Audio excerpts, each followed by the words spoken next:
आइए सीखते हैं परसेंटेज का क्वेश्चन। बहुत ही हाईलाइट क्वेश्चन है। पहले मैं कुछ क्वेश्चन आपको कराऊंगा। अगर आपका रिस्पॉन्स अच्छा रहा तो मैं आपको मैथ पढ़ाऊंगा। रिस्पॉन्स अच्छा अगर नहीं रहा तो मैं मैथ आपको नहीं पढ़ाऊंगा, क्योंकि आपका रिस्पॉन्स ही हमारे लिए बहुत महत्वपूर्ण है। परसेंटेज का जो क्वेश्चन है, मेरा मैथ पढ़ाने का तरीका ये है कि मैं मैथ जब पढ़ाऊँगा आपको तो 10 से 12 चैप्टर ऐसे रहेंगे जिसमें एक ही फार्मूला लगेगा। कोई अलग फार्मूला नहीं, परसेंटेज का अलग फार्मूला नहीं, रेशियो का अलग फार्मूला नहीं, CISA का अलग फार्मूला नहीं। 12 चैप्टर लगभग ऐसे होंगे जिनमें एक ही फार्मूला लगेगा, जिससे आपको पढ़ने में आसानी रहेगी और आपको क्वेश्चन भी बहुत जल्दी करने आ जाएंगे। ये मैच कुछ ही सेकंड के क्वेश्चन है, लेकिन समझाने में आपको टाइम लगेगा। जब आपको समझ में आ जाएगा तो आप क्वेश्चन बहुत जल्दी करने लगेंगे। शायद ही आपको ये ट्रिक या ये बेसिक कुछ भी आप समझें पहले किसी ने बताया हो, तो हम आपको बताते हैं, क्योंकि एग्ज़ाम में हमें टाइम बचाना रहता है। क्वेश्चन हमारा है, राम का व्यय और बचत 3:2 के अनुपात में है। आय में 10% की वृद्धि हुई और व्यय में 12% बढ़ गया या वृद्धि हुई, एक ही बात है। तो बताइए बचत में कितनी वृद्धि होगी। सवाल ये है, SSC CGL में ये आया हुआ है। तो कैसे करते हैं, आय, बचत और खर्च। तो देखिए यहाँ व्यय, खर्च का मतलब क्या होता है, व्यय। तो व्यय कितना है, 3, बचत कितनी है, 2। कोई आदमी 3 रुपये खर्च करता, 2 रुपये बचाता है, तो सीधी बातें कमाता कितने होगा, 5 रुपये। तो टोटल आय कितनी निकल के आ गई, 5 रुपये। बचत 2, खर्च 3। ये आपके क्वेश्चन में ही दिया है, अलग से कुछ नहीं किया। अब असली खेल स्टार्ट होता है, क्वेश्चन लगेगा कैसे। हर टीचर ने अपना अलग अलग तरीका बताया हुआ है। आप हमारा तरीका देखिए, यूनिक तरीका है बिल्कुल, जो आपको मैच 7 से 8 या 10 सेकंड में सवाल को लगा के दे देगा। 10% की आय में वृद्धि हुई। ध्यान से देखें, आय में 10% की वृद्धि हुई। आय कहाँ लिखी है, यहाँ पे। कितने की वृद्धि है, 10%। आप ठीक ऐसे उतार लीजिए, जो भी सवाल कहे वैसा करो आप। 10% आय में वृद्धि कर दी, आगे आओ। व्यय में 12% की वृद्धि हो गई या बढ़ा, एक ही बात। तो व्यय मतलब खर्च। तो खर्च कहाँ लिखा है, कितने की वृद्धि, 12% की। 10 पना 50, 2 को ऐसे ही उतार लो भैया, क्योंकि इनको तो निकालना ही है, तो इनके साथ कोई छेड़छाड़ नहीं करनी। उसके बाद खर्च कितना बढ़ा, 12%। तो 12 तियाँ 36। अब ये डिजिट आ गए, परसेंटेज नहीं रहा, ये क्या आ गया, डिजिट। अब आपको कुछ नहीं करना है। कोई आदमी कमाता कितने रुपए है, 50।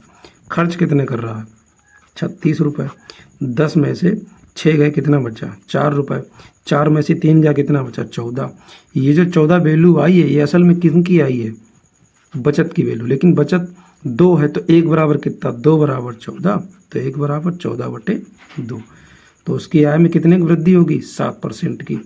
ये आपको समझाने में जितना समय लगा है, जब आप समझ जाएंगे, ये क्वेश्चन 10 सेकंड में होगा। आप देख रहे हैं कि ये CGL का क्वेश्चन है। आप नई जो HD यादव की बुक आई है उसमें से ये क्वेश्चन देख सकते हैं। तो आप अपना फीडबैक जरूर दें कि ये क्वेश्चन कैसा लगा। अब बढ़ते हैं अगले क्वेश्चन पर। इसी तरीके का अगला क्वेश्चन है कि A की बचत 2 है तथा खर्च 7 है। इसका मतलब हो गया 2:7। A की बचत 2 है तथा खर्च 7 है। यदि आय में 5% की वृद्धि हुई तथा व्यय में 3% की वृद्धि हुई, तो बताइए बचत में कितने % की वृद्धि होगी। सेम क्वेश्चन है, कुछ नहीं करना है, बस समझते हैं कैसे करेंगे। आय तो पता नहीं, यहाँ रेशियो दिया गया है बचत और खर्च का। बचत कितनी है, 2, तो बचत कितनी है, 2। खर्च कितना है, 7, खर्च का 7। अब सीधी बात आप समझिए, तो बचत है 2, खर्च है 7। 7 रुपये खर्च करता, 2 रुपये बचाता है, तो सीधा भैया कमाता कितना होगा, 9 रुपये। आगे चलो, आय में 5% की वृद्धि होगी। आय 5% की वृद्धि, तो 9 बना 45। सिंपल है, आगे आओ। और व्यय में 3% की वृद्धि, व्यय मतलब खर्चा। खर्चा भी भाई उसने 3% बढ़ा दिया अपना, तो 7 तियाँ 21। तो बचत में कितने की वृद्धि हुई भैया, वो सीधा ले आओ इनको। इनके साथ ये छेड़छाड़ी नहीं करनी, क्योंकि इनको तो निकालना है। ठीक है भाई, 45 रुपये वो कमा रहा है, 21 रुपये वो खर्च कर रहा है। तो 5 में से 1 गया, बचा 4। और 4 में से 2 गया, बचा 2। तो बचा कितना, 24। ये 24 वैल्यू है किनकी सर, 2 की। तो 2x बराबर 24। तो x बराबर 24/2। तो भैया उसकी जो बचत है ना, वो 12% है। अब आप दोबारा देख लिए, A की बचत 2 है तथा खर्च 7 है। यदि आय में 5% की वृद्धि हुई तथा व्यय में 3% की वृद्धि हुई, तो बताइए बचत में कितने % की वृद्धि हुई। कुछ नहीं करना, आय लिखना है, बचत लिखना है, खर्च लिखना है। ठीक है, आय। अब आय तो देखिए, ये बचत दी गई 2, बचत 2, खर्च कितना 7, खर्च 7। कोई आदमी बचाता है 2 रुपये, कमाता है 7 रुपये, वो खर्च करता है 7 रुपये, तो टोटल आय कितनी हो गई 9 रुपये। आगे बढ़ते हैं। सवाल में कहा कि आय में वृद्धि हुई 5% की, तो आय में वृद्धि 5% की, 9 पना 45। आगे चलते हैं। व्यय में वृद्धि हुई 3% की, व्यय में वृद्धि 3%, 7 या 21। भाई इनके साथ तो कुछ करना नहीं क्योंकि इनकी तो वैल्यू ही निकालनी है, तो इनको जैसा ही एट इज नीचे रख लो आप 2 ही। अब आगे आते हैं। 9 पना 45, 45 आते हैं 21, 21, 45 रुपये एक आदमी ने कमाए, 21 रुपये भाई खर्च कर दिए। उसके पास बचे कितने रुपए 24। ये 24 वैल्यू है किनकी, असल में इन 2 की। तो 2 बराबर 24, तो 1 बराबर 12, तो भैया 12% की उनकी वृद्धि हो गई है। सवाल आपको कैसा लगा आप ये ज़रूर बताएं कमेंट करके। और ये आप जो देख रहे हैं ये इस चैनल का नाम है जीएस विद शिवांग और मैं हूँ शिवांग। तो आप ऐसा करिए, आप उनको रिस्पॉन्स दीजिए पहले इन 2 सवालों का कि जिस सवाल की ट्रिक आपको कैसी लगी, ट्रिक भी समझिए, बेसिक भी समझिए।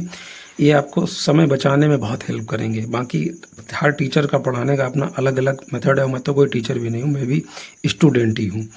तो मैं आपको सिखा रहा हूँ अपने एक्सपीरियंस से कि इसी प्रकार मैं बोल रहा हूँ आपको कि 12 चैप्टर मैं आपको ऐसे पढ़ाऊंगा अगर इनका रिस्पांस बहुत अच्छा रहा वीडियो पे, कि जिनका कोई फार्मूला ही नहीं होगा। जैसे आप सोचने वाली बात है, इस सवाल में हमने आपको कौन सा फार्मूला बताया, कोई फार्मूला नहीं।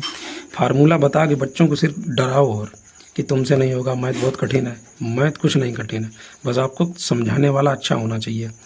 बाकी आपका जैसा रिस्पॉन्स रहेगा वैसा आगे हम काम करेंगे। बाकी अगर इन 2 सवालों में कुछ भी समझ में नहीं आता है तो अपना कमेंट कर दें और कमेंट का बहुत जल्दी ही सलूशन हम आपको बताएंगे। वीडियो को शेयर जरूर करें। धन्यवाद।